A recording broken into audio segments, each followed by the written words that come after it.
What's up? Welcome to a new episode of Movie Schmovie. This is episode number 374. My name is Steve. I'm one of the co-hosts of the show, and as always, I'm joined by Ron. And John. How are you guys doing? Good. Good. No, good. seriously, good. It's good. Good to see y'all. I'm sorry we missed a week. I had like a super stress. It's been like this last couple weeks. I'm gearing up to get in creative mode again, and it just requires a lot of me. You know, Yeah. It's life, man. Yeah, it's just like we step into something creative, and you don't want anything else to be compromised. So I had to like just take some time To put your foot down and say, "Hey guys, Yeah, this week it's not happening, but next That's what you week did. we're doing it." next week, which Here is we are. this week, Which is today. Weird. we're at it. And Steve and I both were we were reserving the right to put our foot down this week and postpone it another week just as a power play. Yeah, just But, like we don't want to fall behind. You know, there's too much television and movies to talk about. So Yeah. we gotta do an episode. Oh my God. So much. Unfortunately, we had to do an episode, so here we are. But unfortunately. speaking of wallets, I'm keeping that in my wallet. Yeah. Like that card that I'll pull out, like, hey guys, this week it's just not gonna work. Yeah. And people listening won't get that because the wallet talk won't be on this episode, but it'll be fun for us to know and them not. Yes. So yeah, this week we're gonna go through required viewing, which was my pick from 2 weeks ago, which was the Netflix movie I See You, which we'll talk about just in a moment. And then since it wrapped up this week, we figured we'd talk a bit about the most recent season of The Mandalorian, the Star Wars series on Disney Plus, and I guess just a general talk around the state of Star Wars since they had the Star Wars celebration convention recently. Yeah. And then we'll probably just talk about some other random things that we've seen, like we always do. Yeah. But just to jump into required viewing again, I See You. It's on Netflix. This is a movie that it popped up. It's one of those things, like I mentioned before, movie that came out a few years back and no one knows about it. No one's ever heard of it. Maybe it popped up onto a radar for someone, but it's one of those things where Netflix gets it and it cracks top 10, top 5, top 3 of their movie charts, which is just like a kind of crazy feat. But it's just that kind of thing where either there's an actor or actress in it, or just the type of movie it is, the genre it is. There's just this appetite for these kinds of movies on Netflix with the subscriber base that they have worldwide, that just in some form or fashion make these movies a kind of hit in the streaming world, even if it's for a moment.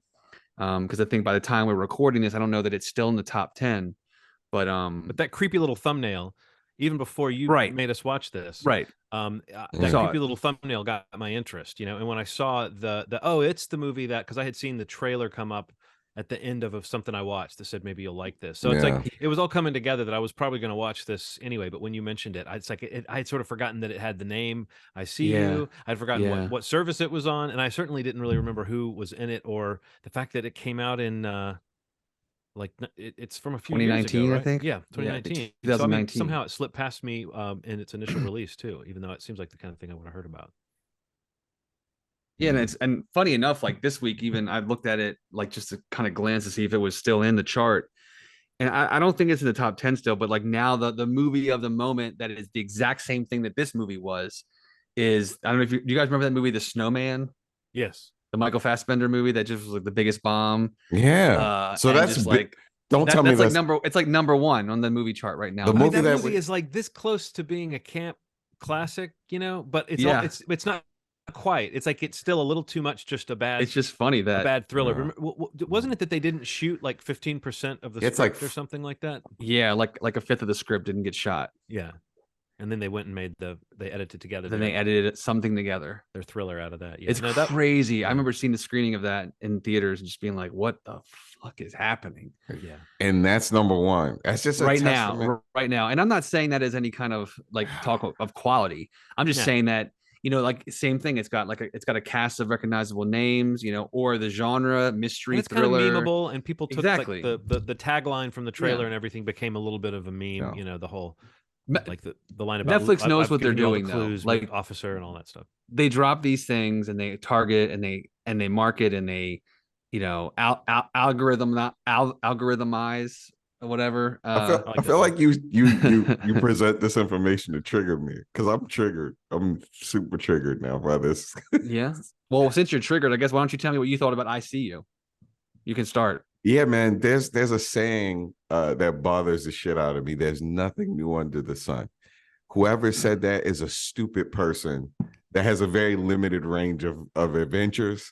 I feels like the last couple years I've been seeing these cool, really interesting takes on the genre. I don't know if I consider this horror so much as suspense and Yeah.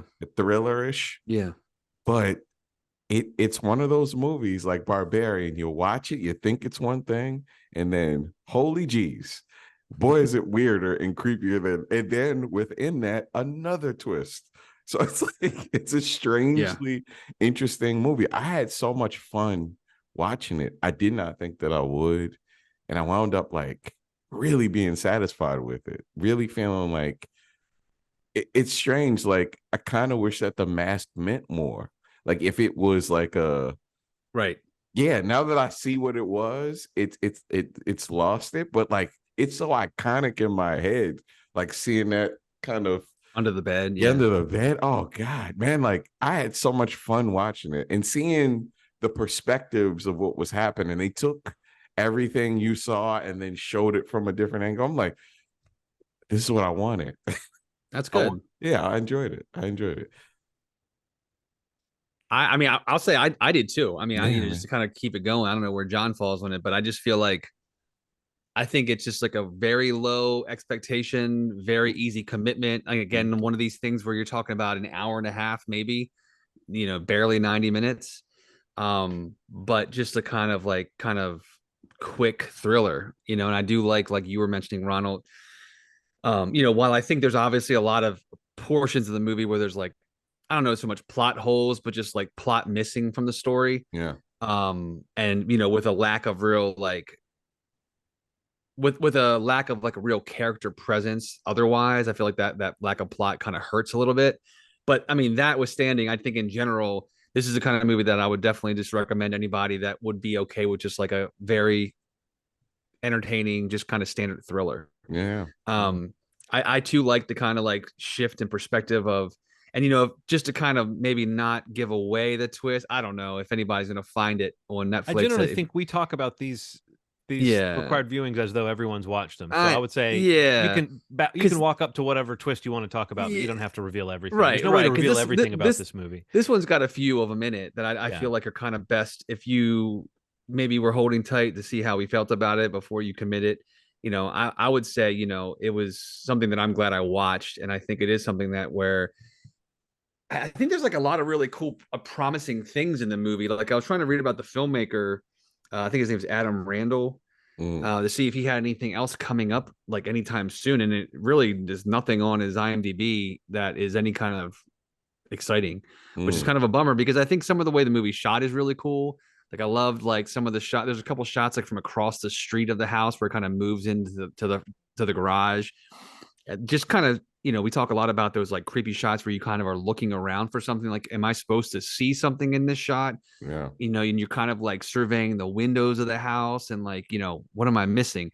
And then you start to just question, wait, did I see something or like, did I miss it? But I think the cast is great. I really like the guy Owen Teague, who I mentioned last time. Most people probably know him from like the most recent It movies. And I think of him as Bloodline. Yeah.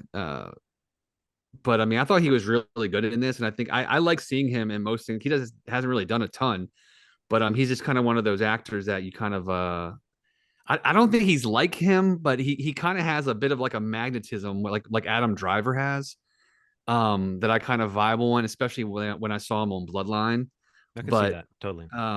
I don't know. I thought this movie was really fun, like, and just a pretty solid little mean thriller. And I liked kind of like, and I think that some of those leaps that I'm talking about, like it kind of happens quickly. But again, I'm talking, I'm telling you, this is a 90-some minute movie.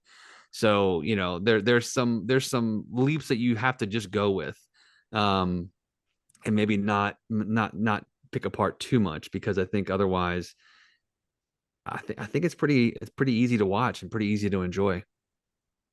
Yeah, I mean, I guess I'll sort of third the general thumbs up for this. Although we don't want to get slapped with a cease and desist by the Ebert estate. We'll stick to our grading system. I'll say this is a go ahead Go ahead. for all three of us. However, I will say that just because you kind of alluded to it, Steve, it's worth kind of mentioning that if this type of movie has a pitfall, it is that fact that when you exist in a kind of puzzle structure, Yeah. that does resist your investment in a particular character, and you might spend the first 20-30 minutes of a movie like this thinking, is this just really dry? Why am I not hooking into these characters? Did I miss something? These scenes aren't really landing with me. Right. What's going on here? And then when you start to see the altering perspective come in, you realize, oh, those scenes were constructed the way they were, so, in order to set you up for an answer later or a reveal that could then allow you to sort of be a little, kind of what you said, Ron, a little creeped out, but then also a little bit less creeped out because you now understand what's going on more. But they do keep adding elements and adding surprises, sort of, I guess would be the word for it, up until the end. Twists might be a strong word for what we're getting. It's not like the story takes that many hairpin turns out of what you think it is. It's just that I would say there's one maybe twist in the middle, which is that you do get the other perspective of what you've been witnessing. And I think from that moment, there is a sort of interest level that makes my estimation of the other stuff that before that go up, because I'm like, oh, I now get why the conversation between the father and the son was like this, and why the Helen Hunt character. I think that might be one of the not so much weak spots, but I feel like if her character were a little bit more engaging, or maybe the puzzle structure keeps her so in the dark that she really is just there to serve a purpose in some scenes. But she was a sort of dry character that I think could have been a more magnetic part of the story or something, because it did turn out, when we're introduced in the middle to these other two characters, they're a little bit more lively and interesting than the family we've been spending time with. Right. And I think that is, again, that might be a feature, not a bug, but it is a risky thing to have a movie that's going to leave you relatively confused and kind of, like you said, Steve, sort of without characters to glom onto for the first chunk of time before you start to get into like what's really happening. And then I liked the stuff after that. They hit that little pitch of like, here's a creepy idea. This whole idea, I won't spoil it, I guess. Maybe this is the thing from the real world. I don't know if in the real world they call it frogging or not. If this idea just comes from, it feels like something that came from a creepypasta or something like that. Yeah. But this idea of, I won't go into what it is, but I'll say that practice, I felt like that whole idea that it's a real thing. That there's like a YouTube clip that then sets you up for the horror of what you're going to see, or the thrills of what you're going to see. I thought that was a really good use of that sort of thing that could be creepy in the real world, which is you might watch a clip online that you're like, am I watching something? Is this a short film someone made, or is this real, or is this creepy? So yeah, I thought it was. I think I kind of go in that line of what you guys said. It was enjoyable. It was if it missed anything, it was that idea that I came out of it with these clear characters that I really cared about at the end. The characters did sort of feel like chess pieces that needed to serve a purpose for the puzzle structure to work. But it still works. It's not like they're dead characters. It's just that there's not a whole lot of life. That I don't know. Sometimes in movies you need to see people enjoying life a little bit to understand what's at stake. And in this movie, right from the beginning, it's just a weird scene. You know what I mean? The whole what's going on in the house is already weird. Yeah. But I like the way that it kept adding little, what you were talking about, Ronald. It just kept adding little wrinkles to the way we were seeing this story, and then just new visions of scenes you'd seen one way that you got to see from another point of view. That'll always be a little bit interesting. You know what I mean? That so. It's got a lot of like, there was a moment where I think it's even in the trailer, but the sequence like where the TV keeps turning on, like that stuff is really really pretty creative, because there's a feeling that a moviegoer has when you start seeing something like that happen, the way that Helen Hunt's character is seeing it in the initial scene, and then it kind of puts you on a track of like what's going on in this house or in this movie, or so I do like that kind of like misdirect, and I do think it kind of, and it really works, I think, when you get to the point that you see the other perspectives of what is actually happening, which is just as creepy, and it's just also like it's also scary.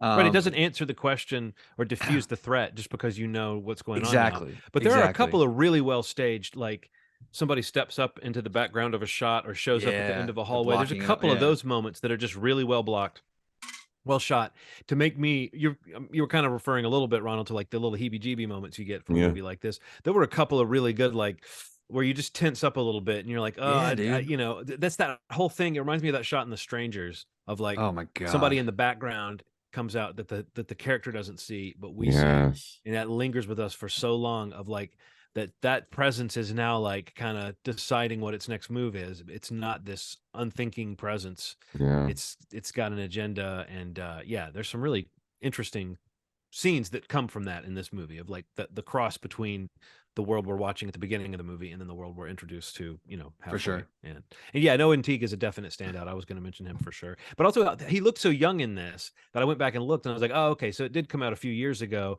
which means like maybe it was even shot a couple of years before that. So like, it makes sense that he looks like he is younger than when I know him from, you know what I mean? Or maybe it was around this age, but if there's something about this movie, maybe there's just a lot of stuff just on his face. But you're right about the Adam Driver comp or something. I mean, there are, he's at an intensity to him that is engaging. And I thought the actress that he was with was really good too.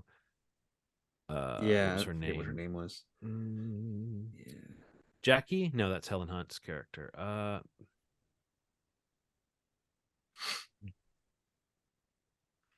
Well, it's strange that I'm not seeing. Is she Mindy? I guess she might be Mindy. Yes, Mindy, that was her. I don't know why that name didn't stick to her in my mind, but yeah, I feel like she was one of those. You get the kind of Final Girl vibes from her, and so I think the movie plays with that concept pretty well. Of like, what I think Owen Teague's got a fun little. We mentioned it on the podcast before, but the Empty Man, he's also in that. Oh yeah.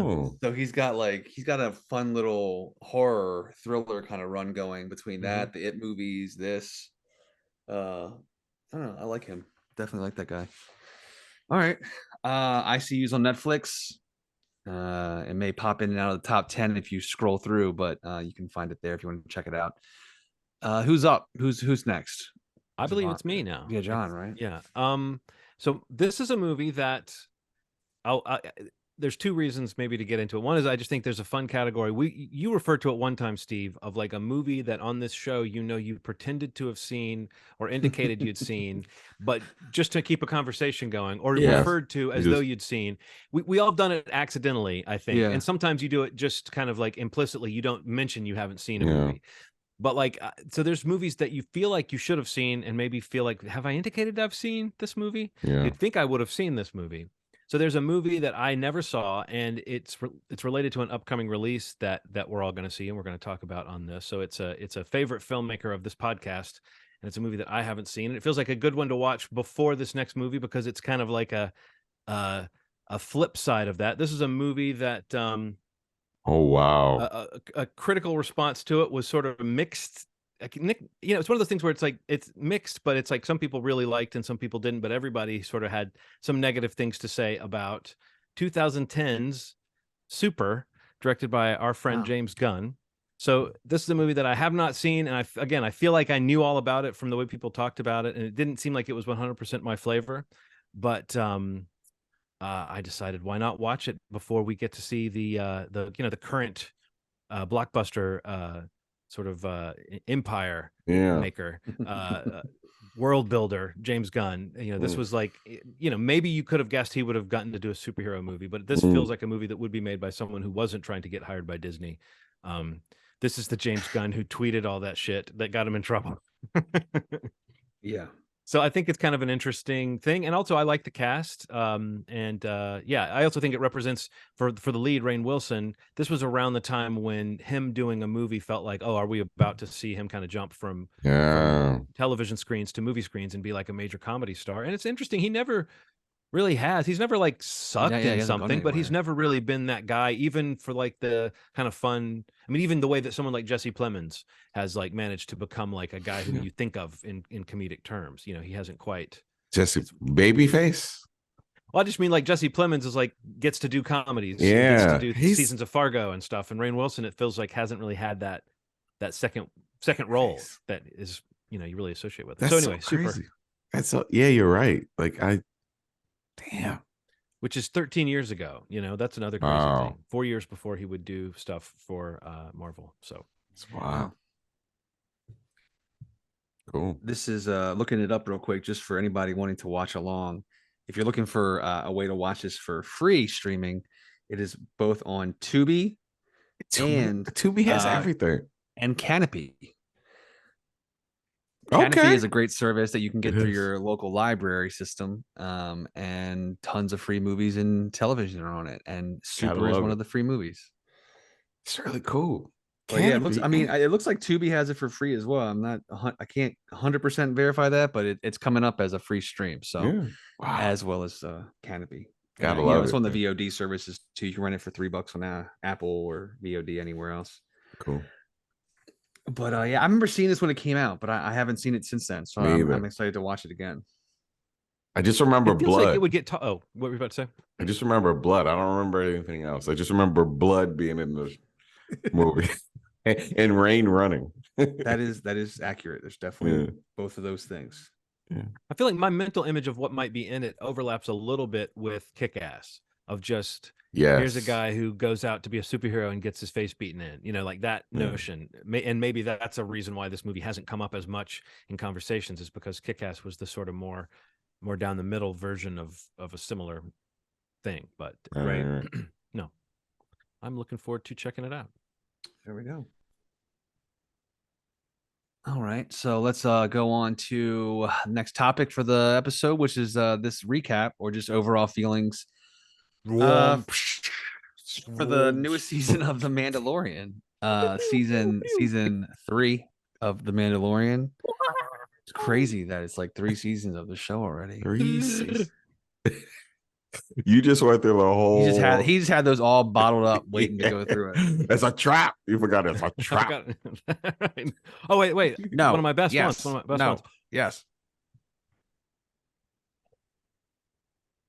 There you go. You got to do the Darth Vader breath. I didn't even hear anything. I didn't hear. Maybe the mic didn't pick it up. Maybe I don't think it picked it up. Zoom probably has some filter. It's like if it sounds like you're having like some kind of event, respiratory event, they filter it out. That's crazy. They just got it out of here. It's like, don't. Or what if there's like a George Lucas copyright? It's just like, do not use. Right. It filters it out on Zoom. Yeah, there you go. Don't do it. That's insane. So how did you guys feel about Mandalorian overall? I mean, it's I'll a little bit. I'll just I mean, that's your general feeling about the season on average, is what you're saying. Yes. Yeah.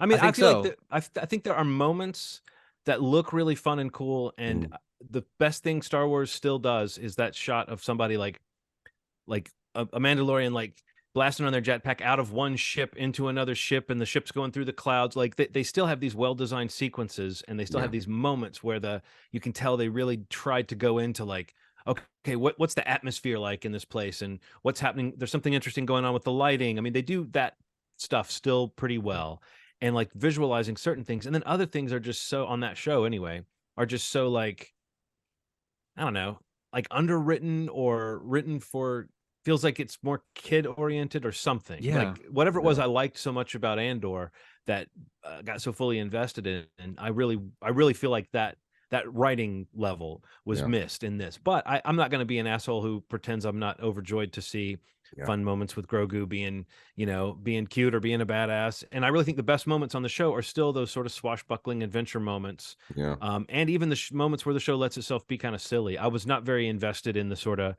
who will lead the Mandalorians and who will unite all the different groups. That stuff was very abstract to me, even if the imagery occasionally would still get me going in that Star Warsy sense. Like occasionally seeing a bunch of Mandalorians blast off together would be kind of stirring, but I don't really care about like which rule book they're living by or whatever. So if I don't have to see any more jetpack blast offs, I think I'll be good. So well, I mean, they definitely have made that. I think I'm burned special. out. Yeah, right. John, you're telling me you did not bathe in the waters of Mandalore? Ronald, the waters have long been extinguished. They don't exist anymore. You're just listening to the old myths. But that is not the way. That is not the way. So I think you're right. Like it is very abstract, and the problem with that is, here's why the Disney stuff bothers me so bad. When when they have their backs against the wall and they're trying to prove themselves, i.e., WandaVision, which was the first, and then Mandalorian first season, which was the first of its kind for Disney Plus. Like, it felt scrappy. It felt like it was trying to like really shake shit up. And so there's like a comfort that they get where they're like, us, our characters, what Grogu does. You can feel it through the writing. It feels less trying to earn. I think one of the things that Disney should take from this last like 2 years is you have to earn our attention. You have to. I mean, I've been hearing that the ratings aren't the best for Mandalorian this season. Yeah. And that's a testament. Just earning people's attention each week is very important. Even if you wind up doing something crazy like Atlanta, like they have people talking every week. Even if they were like, I hate this season. What was crazy? When this person showed up, it's just like I'm feeling like I got a little. Whenever I mention it to anybody, they just shrug their shoulders. They just go, or at the very least, people watch it displaced. They're not watching it when the day it comes out. 100%. They're going to catch up with it. 100%. They might even enjoy it, but it's not the same appointment that it was when it first started. And I would even say that in certain ways, the show's gotten better from the first season, and in some ways, the show has, as you said, sort of lost. It's just the notion of like, who's this for? Who will unite the Star Wars fans at this point? That's a more interesting question. And I don't necessarily need to be in the majority. And I also think that that's one of the things about Star Wars now. It has now settled into this groove where, just like I don't feel like I have to watch all the animated shows they've made in order to follow what's going on, I don't really think I have to watch all the live action shows either. I don't know when I would jump off. At this point, I haven't seen one that I wouldn't try. Yeah. But this whole notion of it being, part of what makes it special, I think the show only hit that mark about half the time. Like in overall production value, storytelling, characters I actually give a shit about. I actually at this point do like the crew on that show, I mean, so there's a little bit of involvement with that, but outside of that, I don't know, it just felt very like, I think it was people will differ. I think it was a mistake to decentralize Grogu and Din Djarin this season and make them a little bit more like part of an ensemble, when the strength of the show is this sort of fun, almost like episode, like story of the week kind of thing. Like in the first season, that's one of the things that made it feel kind of fun. This overarching plot line that's trying to connect to all these other things. It becomes interesting to me that they're trying to set up some of the stuff with like the First Order and all that. Like I'm interested in the notion that like the cloning on the evil side is now something that's part of the plot that led to the sequel trilogy. Some of that stuff is kind of fun, but it doesn't really feel like they're doing anything with it except for the usual Star Wars thing of kind of throwing in Easter eggs and ticking boxes and and I feel like there's a lot that's lost on me because I didn't watch all the Clone Wars episodes. Like I feel like the character of Bo-Katan was something that appeared on Rebels and all those other places. And so people were always talking about her and saying, oh, if you really understand the character. And it's like, well, the show hasn't given me that. So now I have to go watch a cartoon. And that's my bad that I didn't. But at the same time, I feel like that's a little bit less engaging than what they were doing with this show originally. But they still get me going with, like, when it's at its best, it still feels like Star Wars. And there is still some part of me that, appreciates that magic. Yeah, I don't know. Something's definitely, there's a disturbance across the board, I think. 100%. Before we get into an overall state of Star Wars, I just feel like in general with The Mandalorian, I think like the fact that I think the best like season 3 episode was in the first season of Book of Boba Fett.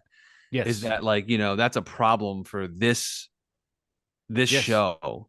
And I think that it took this entire season to tell a different story and to get to the last episode before you really kind of get a bit of a tease that the two are going to kind of get back on that track of what John described as like these adventures of the two of them going out and about and having these, one-off things every episode, which is what made the first season and the most part of the second season so wildly successful, critically, social media, like everything just was firing on all cylinders. And it just seems like Ronald said, like there's no doubt this season in terms of ratings, in terms of viewership, and social engagement, on social media, things like that. it's way down for, this season of The Mandalorian. And I think it really does suffer, for what John said, like really kind of putting, Jin and Grogu like as a backseat to this larger story. Almost like this season is like serving a purpose to like a backdoor entry into another show that's going to come out. Or like if Pedro Pascal left, this Right. would be how they kept this show going. And Exactly. it's like, by a technicality, it's not called Din Djarin, it's called The Mandalorian. Yeah. I don't know. Like it wasn't any kind of like, it wasn't kind of any like a chore to watch this. Like I still enjoyed a good part of this season, but just, I do feel like it's kind of still doing the thing where it's just checking these boxes, and it kind of just feels like spinning wheels a lot to me. Yeah. And things being gone over multiple times, and like retreads, and I think it's kind of wearing thin. And I think that they really need to figure out, what makes the show work better than it did this season, which I think is this idea of the two of them on this adventure, and whether it's seeking out these imperial, companies that, you kind of get the impression that they're going to do at the end of this season. Yeah. But, you want to see that, because let them cross paths with things along that journey, instead of like this whole season being about pulling these Mandalorians back together so that, I don't know, like that the big bad from last season who's still there is there for like what amounts to one episode. Right. And is then pretty not easily dispatched, but is then they did their best to give that character like a good episode, but not not like a presence throughout the season, really, outside of his name coming up a few times. Like it felt very. And also, I think that the interesting thing of like, how did the Empire become the First Order later? Like I like that idea of showing those little bits and pieces of that, but it feels like they do. You're right, Steve. They talk about it so much more than they show us this stuff. Right. And then when they show us stuff, it's clear they have the power to show us stuff. It's like, so why aren't you just giving us a little bit more actual story and less characters in caves with masks on where we can't even see their damn faces? Yeah. Ever. Like we don't see like Steve, no spoiler, Ronald, you don't see Pedro Pascal's face once this season. Right, wow. Steve, right? Yeah. And also I will say this, there is a point in the finale where they make a big deal out of Din Djarin adopting Grogu as his son, and I was like, did we not already think that was what was happening? It just didn't feel like a thing. Okay, but I wanted to get at this, Steve, before we move on, because this is kind of a sign of maybe where they're going next, which we're about to talk about. Do you think including that in Boba Fett season, Book of Boba Fett, somewhere in the middle of the season, including the basically 3 episodes of that show or 2 at least, that should have been episodes of this show? Do you think that was there? Supposedly there was internal disagreement. I don't know which side Jon Favreau was on versus Kathleen Kennedy, but there was disagreement about saving that for the 3rd season of Mandalorian or giving it to people so they didn't have to wait as long. And I think that original Star Wars, one of the things that gave it strength was that we spent 3 years. Or if you were a kid, you spent 3 years thinking Han Solo might be dead. Yeah. And going, what? Darth Vader is Luke's father? Are you kidding me? Did you? I was sitting there at 7 going like, wait, did anyone else fucking hear that? But like, you spent 3 years in that, and they let you spend that time in that. And now, like, they could have had like a year and a half, 2 years of people wanting to see those characters together. They didn't. Was that insecurity, do you think? They put that in the middle of that show? I mean, because that's a bad place to tell these stories from, is like insecurity about what the audience is going to go for. Because it did short circuit this season. This season feels like it should have started. Like, if you didn't want to watch Boba Fett and you watch Mandalorian, what do you think happened? Season 2 ended and you're like, oh man, and then season 3 begins and it's like, what? Oh, I guess I need to go watch another show real quick to see why they're together, to see what happened. It does feel just haphazard. I think there's a difference in ideology between companies. So I mean, this is not a quality thing. Take, for example, HBO, right? They come out with a season or whatever the next season or something is whenever they want to do it, versus trying to, while Disney is trying to keep up with the culture, HBO kind of makes the culture. They've created the culture. Like, whenever it comes out, that's the moment. Oh, you mean HBO, like the one that's part of Max? I just was wondering because yeah. I hadn't heard of this HBO before. HBO, but Max, I know as Max, a brand is something HBO, HBO. HBO, Espanol. But yeah, I just mean like, yeah, I know what you're saying. The It's culture true. is created around when the show comes out, not a kid tweeting that they can't wait for a show to come out. It just doesn't, that stuff doesn't matter. Like, although it feels like it, that's the thing. Things feel like they matter sometimes, like rushing things and, oh, we have to have something every year. Or you could have people kind of stew in it and they will go apeshit when it comes out in the quality that you want it to be in, with everything in place the way you want it to be.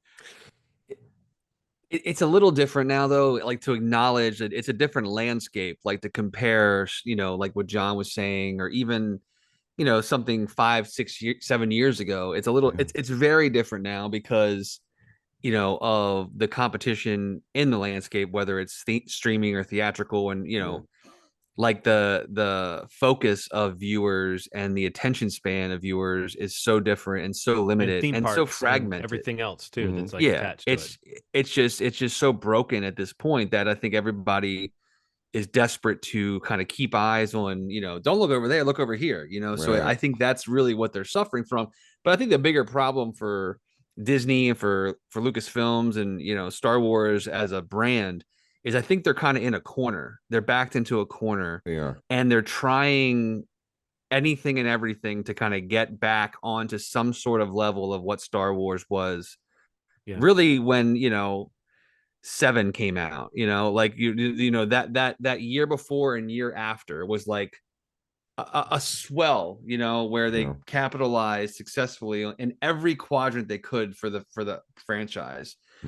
And I think ever since then, they've just been battling to get back. And in the moment that they get Mandalorian, a huge hit on a new streaming service for the parent company, it's like, okay, well, how do we leverage this into making people love this? And this is what Star Wars is right now. And I think they've already kind of diluted it so much. It's weird that they even have a series. Like, back to John's question about Boba Fett. It's like, I don't understand why that was ever even a series. Because the things that people remember about that season is the section of it where Mando and Grogu were a part of the story, and that's no cut on the character. At best, the part where Boba Fett gets rescued from this, like, how did he survive? They tell that story, but then the same people, I feel like that sounds like a slur, the Tusken Raiders that he comes into contact with, like, they don't even matter. Like, that's over in like part of his origin story. So there's no overhanging storyline. There's nothing to care about. And then he turns out to be the nicest guy ever. And it's like, what? That's not Boba Fett's not supposed to be. But that's like that fan service that like Ronald's talking about. It's like somebody's like, oh, we always want to know what this was, and like, and I think that always kind of like that again. That was kind of like a crescendo, social media and just like the cultural like backlash to Star Wars, basically 7 and 8, 9, when that all was going down. And it's like, well, what do people want? What do people want from Star Wars? Oh, people want to know Boba Fett. Where's he at? What happened? Yeah. And, I think that was maybe the wrong decision. How nice maybe is not he? so, maybe not so much to include him somewhere in this story, or if at all possible, just, to kind of have a cool factor. But again, it's like, making an entire series on that was, I think, a huge mistake. And I think it made this season of Mandalorian suffer because of it.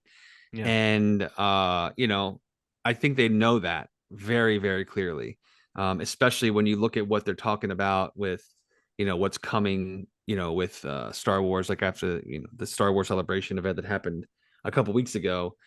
It's just, I think they've realized better, maybe hopefully realized better ways to kind of tie this Mandalorian universe around and make it more efficient, but let it be its own thing that people can like really love still. Not make it the fulcrum that has to, introduce every character that gets their own series. You know what I mean? Like, it's weird, man. Like, I really feel like, I don't feel because it's a multi-billion whatever, but like, it's like it's a beloved property, and amongst all of us on this podcast and so many people, it's like, how do they right this ship and be consistent with it? And, we'll see in the next, 3 years based on what they announce. And, we can get into that now. But I mean, I wanted to talk about the movies they announced, helps, because I feel like the 3 movies they announced all feel like optimistic if they've got like if they're doing what they should have done before, which is get a project together,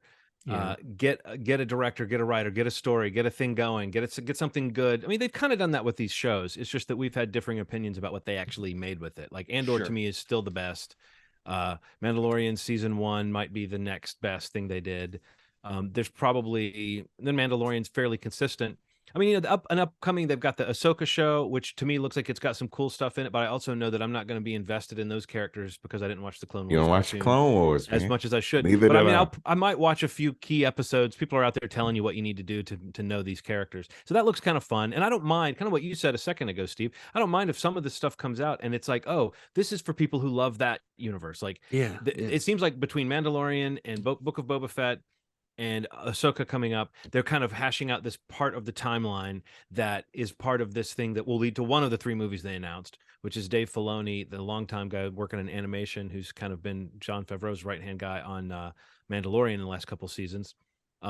He's going to write and direct a movie that's supposedly going to sort of be set in that realm. And it's supposed to be like the movie. I mean, again, I'm interested to see if they have a movie's budget and a movie level of development going into that. It'd be kind of interesting to see some of these characters put into that type of story, especially if it does feel like it's a little pocket of the storyline that's going to have a resolution to it or some kind of crescendo. I could see that being a worthwhile thing to do. And it feels like a thing to do, but it also feels like if you're really going to do it, tell the story, tie some things up, do some things. Don't just keep sustaining this kind of, you know, fodder for more subscribers or whatever.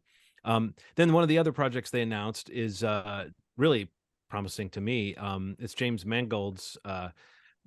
You know, he says he wanted to make like a biblical epic, but set in the Star Wars world. It's like a religious tale of, you know, the discovery of the Force and like how did people react to it when they first came into contact with it. And I think James Mangold being the guy making it right now, that has me really interested in it because you know, until we see Indiana Jones and the Dial of Destiny, and if it's disappointing, then maybe I'll be like, oh, maybe he's not the guy. But I feel like after Logan and just liking some of the other stuff he's done and his attitude about things, that to me sounds interesting because it feels totally different from anything that we've gotten before. And then I'll just mention the third one before I get your guys' opinions on all this. The third one is, you know, bringing back Daisy Ridley to do sort of a step forward. And I think one of the best things they could do to make that trilogy seem like it had some purpose to it is get somebody in now to do like a real story with some of those characters that we feel like didn't get a chance to do much, you know, like you've even heard in the press, John Boyega kind of softening a little bit towards his time on Star Wars, which makes me think maybe they would try to get John Boyega and Oscar Isaac. I mean, just get some of those actors involved and get them like, again, or if they've got a real story, assuming they've really got an idea, I think it's smart to say that story didn't, just because there's no Skywalkers anymore, except for that whole thing with her name, but let's not get into that. The idea that they would move forward and have story that isn't hemmed in by all these other things that came before feels to me like a smart move. So all 3 of those sound like they could be good movies. They all feel like real movies. You know, they sound like an idea for something that could be real and different. So I'm optimistic, but I think the James Mangold one is the one that I'm the most intrigued by just because it feels so different. And it could be, I have no idea what that even means when he's describing a biblical epic set in the Star Wars world. So, you know, but it feels like at least they're doing what you said, Steve, is they're announcing projects. They're not just trying to put something on the calendar every December.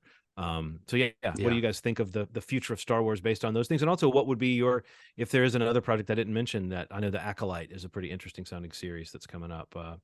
What is there anything you are particularly excited about? And if not, like, what is the thing you're the most excited about in the whole batch of Star Wars announcements? You just can't wait. Ahsoka for me. I mean, everything else just feels like a toss-up, honestly. Until you know more. Yeah. Or will it actually go into production at this point? I mean, like, not to be an asshole. I mean, I'm just saying, like, based on what happened the last couple of years with Kathleen Kennedy kind of switching stuff up. Like, I thought that there were several. There was like the fighter pilot one that was the Rogue coming Squadron out. one that Patty Jenkins was supposed to do. Yeah, Patty Jenkins. Well, Tyga's apparently still doing his. Okay, you know, but I guess with no details on it. Pretty sure that Damon Lindelof is not any longer doing something for them. I think the one that he was working on would have been the Rey, the future of the Jedi kind of story that they're doing with her. So, you know, I guess I'm kind of taking this information with a grain of salt just because of everything got rearranged the way that it did. Mm-hmm. But the Ahsoka movie and Or I show. like show. Sorry, and I'm a fan of Ray, so I'm bringing her on. The religious epic I didn't even hear about. Like that sounds insanely good to me. Like the idea of kind of talking about where the Force comes from. What if it? What if it's just? What if it's just a Bible story? That'd be What if so it's totally fun. just people in robes out in the desert?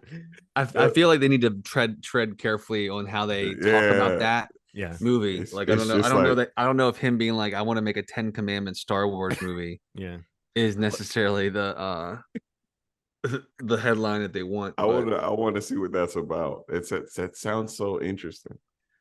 So, yeah, I love Mangold. So I'm definitely, I guess, of the three movies, I mean, just his involvement probably is the most interesting to me. yeah. Mm-hmm. For that, I mean, I do really like Daisy Ridley as Rey, and I really feel like they didn't do that character justice, you know. So among many others in that trilogy, but so that would be interesting. But by far for me, the one that is the most interesting that I'm the most excited for is the Skeleton Crew series.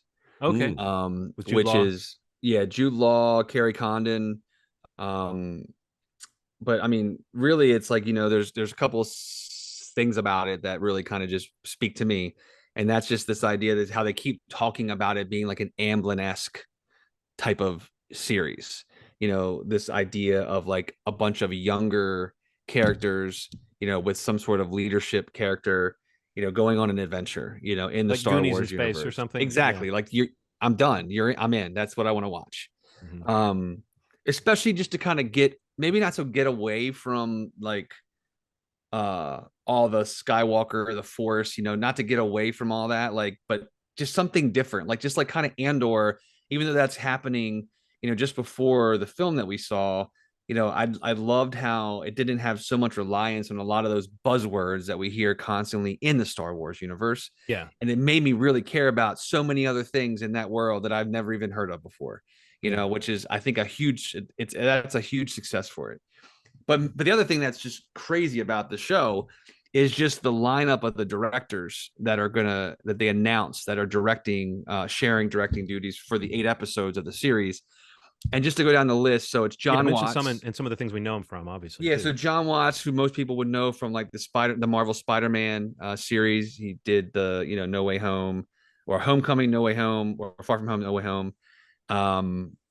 And great movie titles. No one ever confuses them. Everyone always remembers them perfectly. Yeah, I'm trying to think of the order of them. Yeah. Homecoming, Far From Home, No Way Home, and Homie Don't Play That. Yeah, you're talking $1 billion stuff. But so this was like his next big thing post that. So I think he's I think he's involved beyond just being a director of one or more of the episodes. I think he may be a part of the production team.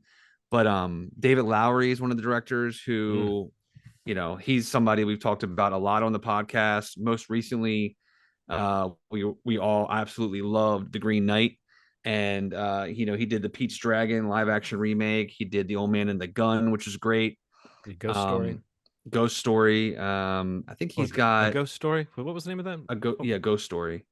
I feel like there's 5 movies with the name that's either A Ghost Story, The Ghost Story, Ghost. And I haven't seen it yet, but he did that new Peter and Wendy movie that's going to. I can't wait to see that. Plus. I think this week or next week. That's going straight to streaming. You said, right? Yeah, it's Disney Plus, correct. And then you have the Daniels, who just won an Oscar for Everything Everywhere All at Once, doing an episode. Which is insane. Jake Schreier, who we mentioned off mic earlier, most recently is one of the showrunners and directed, I think, 6 of the episodes of the new Netflix series Beef. If you've watched that, I mean, he's one of the directors here, as is Lee Isaac Chung, who also is a part of that series and did Minari, which was an Oscar-nominated film a few years back. And then the last director they announced is somebody who's been in the Star Wars show universe since it kind of launched with The Mandalorian, but Bryce Dallas Howard is going to be doing one or more of the episodes here. I just love that mix. No, it's a great mix of filmmakers, very unique filmmakers, different kinds, different genres, different voices. So yeah, everything about that just makes it like, okay, this is the most interesting thing that I think I've heard for me in terms of what I want to get out of Star Wars going forward. And yeah, the tagline is, it follows the journey of 4 kids who make a mysterious discovery on their seemingly safe home planet that then get lost in a strange and dangerous galaxy. Finding their way home and meeting unlikely allies and enemies will be a greater adventure than they ever imagined. Okay, And so do you know what yes. era of Star Wars it's set in? Does it say? What era? I don't know. Take place in the New Republic era. Okay. Same timeline as Mandalorian Yeah. and Ahsoka. Okay. It centers it's on a part of group that of kids universe. lost in space. Wow. No, Yeah, I don't know. It sounds just great. sounds really cool. When you mentioned those directors, especially, it's like yeah, it's yeah, cool. and I love Jude Law, so I mean, Yeah. I'm excited to see him in Star Wars. And Carrie Condon, yeah, she just was nominated for an Oscar, so I mean, Yeah. I'd love to see more of her. So, And she's fantastic. Yeah. she's So. great. Yeah, so I'm excited for. And I don't know what was the. I don't know if that's, is Osaka the next one? No, so that's in August, I believe. So I believe that has August, to be the okay. next one. Yeah. And then Skeleton Crew is in. Okay, so probably after that, I guess it looks like it says 2023. So I'm assuming probably after that. The one thing I would add, Ronald, though, is you mentioned that thing about, are these projects really going to happen? I totally 100% agree with that, because they've announced so many things that haven't happened before. But I feel like this, with the recent period of like waning interest, these projects being announced ahead of Taika Waititi, who's like still supposedly working on one that just doesn't have a firm, plan yet. Like, to me, this announcement felt like them saying, this is what we're really making. You know what I mean? Like, let's cut the crap. Now, there might still be bumps in the road, but they're not, the fact that they're not trying to meet so many like immediate points on the calendar. I think like the next one is the James Mangold one, right? And that's what, Christmas of 24 or something, or 25. It's a long way off anyway. They've got plenty of time for these movies to fall apart, but also plenty of time for them to just slowly get finished if there is a like if these movies are already pretty far along in development, which is not always the case when they announce a ton of projects at once, that they're all far along in development. So I think that's one thing. And I don't know if you know, Steve, but I know I've heard that these movies that were announced are the ones that are actually like, there's actually been a lot of work already done on them. They haven't been talking about what's happening under the hood at Star Wars for a long time because of this almost anxiety over what to do next. And yeah, we'll have to see. Maybe in a few years we'll be talking about how cool these all were, or maybe we'll be, Star Wars will continue to feel slightly less special. And then the one that Lindelof was working on, that's still happening. Oh, it is? Okay. Yeah, I mean, it says it's still happening. Directed by what is it? The woman who did Ms. Marvel. Okay. Charmaine, what's her last name? I can't remember. But I don't know who's taking over the writing of that. I mean, I know they handed in their script, but I don't know how much it's going to change. But well, he was very cryptic. I don't know if you heard that. He gave some interview somewhere where he said there's a question about whether you should be doing Star Wars if you can't do something that's really great, and we haven't answered that question yet. There was some weird thing he said about like that his project might not go, but maybe he just knows what Ronald was talking about, which is that Star Wars, there's a trail of dead projects. Yes, man. Behind the current era of Star Wars. But I think that has to do with announcing things prematurely. And like then having to like change the slate, at least Star Wars, even though firing directors on projects. We know of at least 2 movies where they did that in the middle of the movie being made. So it's like, in a way, that's really dire and really sloppy. But in another way, it's like, well, at least they are trying to do some kind of quality control. They're trying to assert some kind of like vision. It's just, it's interesting for it to be such a producer, executive driven vision. I have a healthy understanding that when the public is finding out about things, it's probably gone through 9 or 10 cycles internally. It's like people act like they're getting some scoop or something like about stuff, but it's for real. Like, this is all curated information. Leaks are very rare in that way. Like, any accidental set footage, it's accidental set. All that stuff is, unless there's sometimes you'll see like a weird one where it's like blocking. Why is it always in like the sharpest, coolest, like you're sitting right beside the person and it's like, oh, here's this person on set with a perfectly clear view of this outfit. It's like, please understand that some of this stuff is very like engineered. Yeah. So, and I'm with you guys. Like, I want there to be some a positive turn for Star Wars, because it represented So much. Maybe Star Trek deserves this. I feel like Star Trek deserves a run too. And Well, I I feel think like that Star Trek has starting had a to pretty good period recently. They have, like, man. On TV, yeah, Yeah, for sure. I need to see like a movie, but yeah, no, it's true. It's true. their run on TV is getting up there, man. It's starting to feel like, okay, they're doing something. They're trying something, which is They're trying different things and shows, yeah. even if they only last a few seasons. Like, the modern model of shows is just they don't last as long. I mean, there Yeah. are shows that run for season upon season, but a lot of shows, 2-3 seasons is a long run for a show that's like, if it costs money and it's not like a huge hit. But I like to see that, even though I haven't watched all the shows, but I'm always interested when I see one of these recent Star Trek shows, just footage from it and stuff. It always seems like, oh, they're doing some kind of cool stuff over there. And that's like, oh God, to actually get into that world, there's so much information. You know what I mean? There's just so much storytelling that's happened. I think Star Trek fans are a little bit more acquainted with that idea of little pockets of storytelling that may only last for a little while. Whereas Star Wars fans, there's still that desire to, like, I don't know. Star Wars still feels like it's sketching in parts of the storyline that we kind of have already thought we already knew. Whereas with Star Trek, it seems like they've got a wider range of tones and projects. But maybe Star Wars is catching up with all the TV stuff. Yeah, we shall see. What was the one that's ending now? The one that there's a Star Trek series that I think is coming back. Picard's about that, right? Well, that one's ending, but there's the other one that's New coming World? back for its fifth season. No, there's one that's coming back for its fifth Oh, season. you're talking about the one year. with the black captain. No, Discovery. Is that what that one's called? Yeah, I think it is Discovery. Yeah, I've heard good things about that one. But me too. I haven't seen that one. Yeah, I've watched Picard and Strange New World. Strange New World's just like up That's there. the one that Michelle Yeoh was on, right? yeah, she was on Discovery for part of the first season, I think. Yeah, I need to check. They're doing Discovery a spinoff out. with her, a spinoff movie. I saw that. What? Yeah. Well, I think anything that has Michelle Yeoh attached to it right now might be getting a little bit more put into it. You know? Yeah. I wonder why. Gosh, what did she do? She kicks ass in several universes, Ronald. That's what. Take your pick. Oh, okay. So you Crouching Tiger, Hidden Dragon. Yeah, they finally caught up to it. Yeah. Yeah, oh yeah, man. All right. So what else have we been watching? I mean, we talked about it off camera, but I just wanted to mention Beef. I watched that. Yeah, the first you watched season. it, Ronald? I watched the first episode. Okay, I've been trying to take it kind of slow, funny enough, because this is like a very close to home subject. This is like I have a terrible temper, and I try to be good about it. I try to be like like road rage. Yeah, I don't. Listeners and viewers of Movie Schmovie won't know that you berate us for at least like 30 40 minutes before and after every taping. It's before you hit record. Yeah. It's I mean, I honked my horn a couple times on the road today because of crazy drivers, and both times it hit a little different, right? Than that horn after watching Beef. Yeah. I mean, the unfortunate thing about Beef is it's getting the wrong kind of press right now because it's heavily leaned into. We got to at least mention it. Hell yeah! Right now, let's David Cho is one of the leads on the show, and he's great on the show. And you might be watching the show going, "Oh, that Isaac character, that was interesting." But like, this guy is kind of got, you can look into it, but he has said some really fucked up stuff on a podcast that he was on, or I guess maybe it was still going. I don't know when it ended, but a podcast he did for a while with a porn star.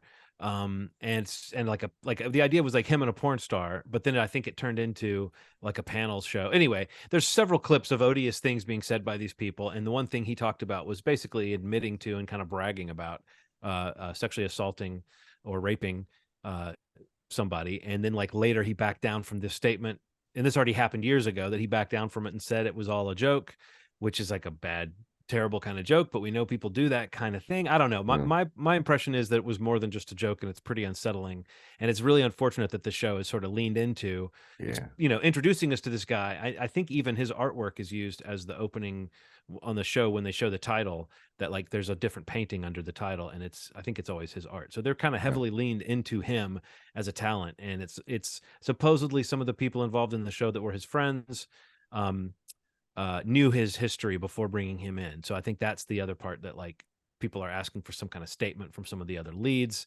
But I mean, it's such a bummer to have that part of the story be part of this story, which is otherwise a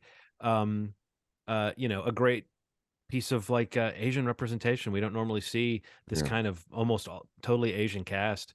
And also just the story itself is really captivating. So, I mean, I don't know, until there's like a victim coming forward, it's hard to know what the real status of that terrible story he told, what that is. But in terms of this show, yeah, I mean, I feel like I'm glad I watched the whole show and enjoyed it before the David Cho story hit. So I at least got to have a clean reaction to the show before knowing that, okay, maybe there's a lot of people with some explaining to do associated with this thing. Yeah, I mean, I also watched it before I had seen anything pop up, because I wasn't familiar with who he was or anything like that until I think you mentioned it. But I don't know, to speak to the show itself, and I mean those involved, I mean, I think it's one of Netflix's better shows that they've made, period. It's Yeah. one of their productions through A24. Just put it out there for Ronald, so maybe he would smile. I know, that's his but I mean, studio. it feels like an A24 show. Don't you Is, feel yeah. like it? I mean, it it fits is. I that mean, mold. yeah, it absolutely is. I mean, we talked about before about, Lee Isaac Chung being involved, Minari, A24, Stephen Yun, Jake Schreier. Like Ali Wong, so good in this. it's just got this, they got this universe going, and the production on it's great. I mean, it's just amazing performances all over. Like everybody involved in the show. The episodes are only 30 minutes or so. 10 episodes, so easy to watch, but just a really great story, just amazing performances from everybody. And honestly, one of the things that really got me too is like the soundtrack for the show is just phenomenal. It's just like the best like 90s and early 2000s like pop alt rock music. Just needle drops all over the place of this random, and there's like pop music on the radio. Liquid Dreams is playing in Ali Wong's car, like classic like pop music. Which I just thought was really fun and kind of in some ways felt really out of place in the show, I guess for like where it's going.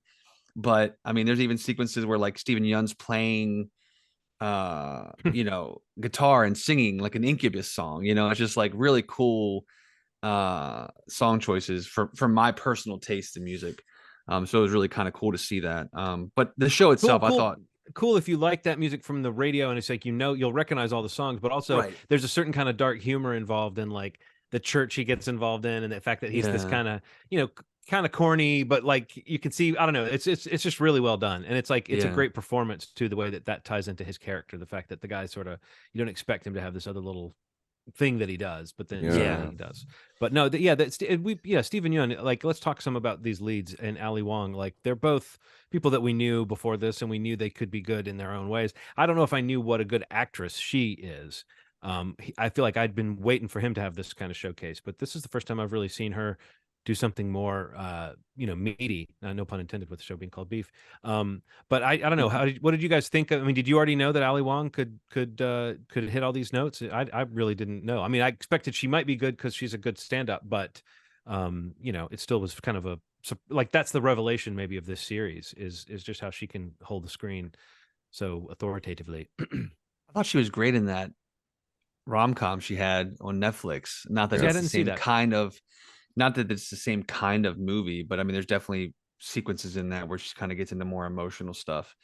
But having seen her live too, like her stand-up it gets, very intense at times. But I mean, I don't know that I would have ever thought of her in a role like this, especially kind of where some of the sequences go. But I thought she was phenomenal in the show. I mean, her and Steven are just incredible together too. Who plays her husband, George? What's his name? I just Joseph Lee.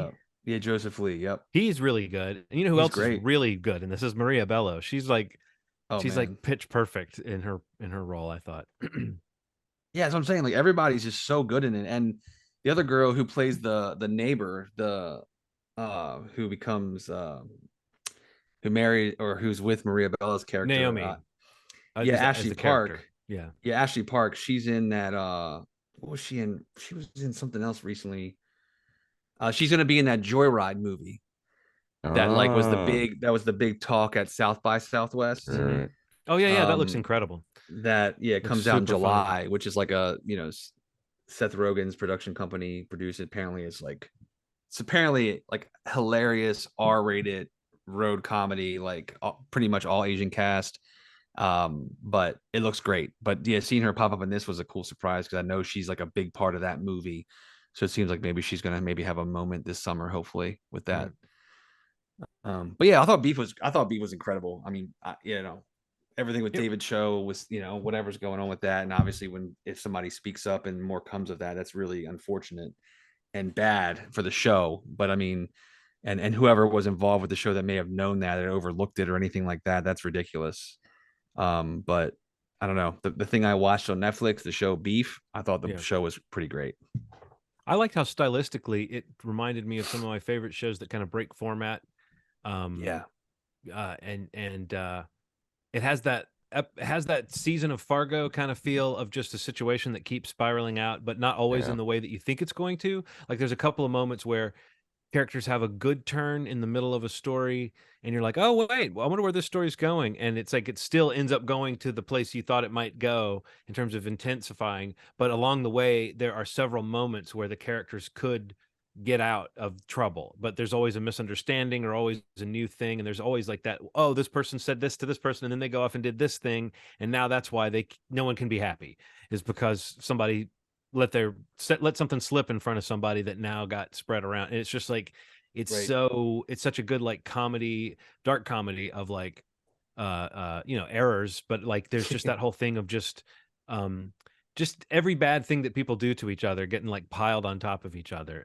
And between the two leads, it's really different in a lot of ways, but it's different, but it reminds me of some of my favorite things as well. So yeah, I would recommend Beef to anybody who, like you said, Steve, it's an easy watch. Yeah. Very propulsive. Do you watch anything else, Ronald, you want to mention? Yeah. Ghosted? I saw Ghosted. Oh, how cool. How was that? I know I saw you're on the thread. You're like, it's a movie. Yeah, it's very middle of the road. Don't expect anything special. It looks that to me. Yeah. Like I keep thinking Chris Evans can't seem to quite nail it. Yeah, but one thing he does do is he really pulls off like, I'm not that guy. Yeah. Whatever she is, I'm not him. And he, despite him being, the problem is when he does have like the punch back or like the trip, or he flips somebody over something by mistake, it looks too polished. It looks too like, oh, that's clearly Captain America doing a thing. You know what I mean? Like he's trying not to be he's like, oh, right. I can't. But yeah, the chemistry that they keep talking about that they have together is very sparse. It doesn't feel like it's the thing that they're like, because that's a thing during the movie. They're like, oh, the sexual tension between you guys. And they're just that's being in the trailer. Yeah. They're just being mean to it. So that's a thing. That's like a bit throughout the movie. Everybody says it. But they're talking to each other and saying mean things to each other. And you're like, that's not that thing that you think it is. It's not. But that's funny that they thought they were nailing that kind of like back and forth, but it's not, huh? It's not. You know what it was? You know when it was real to me though? What? This is not even the same. This is not even the same. Anna and James Bond. Oh yeah. That was real. Like that was like something about the way they were going back and forth felt very like electric. Especially like in the scene with the earpiece where he's just kind of going around and they're looking at it like there's none of that. But there's a bit that they do. I kind of mentioned this in the messenger that is so fucking funny. It's such a tired thing, but it's done so well. And it's like it goes on for way longer than it should. And if the movie was this, I would have fucking thought it was the funniest shit ever. If it was just kind of the use of, the Brooklyn Nine-Nine repetition sort of stuff, like Andy Samberg, like Cool Beans, like that kind of stuff, like weird repetition that was used that I thought was really funny. But the movie's very mediocre. Very, very mediocre. I mean, it really looked it. It really looked it to me. And it was like, what a weird thing that Chris Evans now has like another kind of mid streaming thing, And the other one, the Gray Man, was like the Russo brothers as well. And it's funny to me that like the Russo brothers seem like they can't quite catch it outside of the MCU. And their last one starred Tom Holland. Yeah, Cherry. Yeah. Which was another guy who can't quite seem to catch it outside the MCU. You know what I mean? I feel like that's the thing that's going to keep him making Spider-Man movies. Yeah. And that's the thing that's going to bring Chris Evans back. I guarantee it at some point, is that like the guy's going to need to get his like Q rating back up. And it's like, I mean, I like Chris Evans a lot. I think he was really good in Knives Out. I mean, I'm not knocking him. He was good in Snowpiercer. He was good as Johnny Storm in the very you know, potentially forgettable. I don't know how you feel about those Fantastic Four movies, but he wasn't the bad part of them. So I don't know. It's not like I don't think he's talented. I just feel like it's interesting that he can't quite seem to jumpstart this kind of career that you would expect him to be able to have, of being like the, you know, maybe a little bit comic, but just a standard leading man. But he maybe doesn't have quite enough. There's not enough roughness to him or something for him to play. Like he can't just play any character. There's a very specific sort of guy that he does well at. I don't know. I also don't know if Anna can carry a movie yet. I don't know if she has like the range. You know what would have been really good in that role? Let me hot swap. Let's do a hot swap. The woman that was in the Borat movie, the new one. Oh, the Russian lady. Was it Maria Bakalova? Yeah, she would have been a really good agent, funny agent. And I think they're trying to do this thing with Anna where they're trying to make her like, ooh, and she could be funny as well. And it's just like, it felt kind of flat. So did Chris Evans, and I feel real bad because it could have been. I don't know if it's their fault. It might be the writing. It might be this bland ass script that they were given, and that also it's 2 hours. So if there were an hour and 20-minute version of this, it's two whole hours. 2 hours of that bit that you get from the trailer. 35 minutes before you get to the action of the movie. It's like the ghosted part. That's the first. It's like an episode of TV. It could have just been a limited series. That would have actually been better because you can break it up a little bit. But this was a movie that was 2 hours. That was supposed to be like a comedy. GTFOH.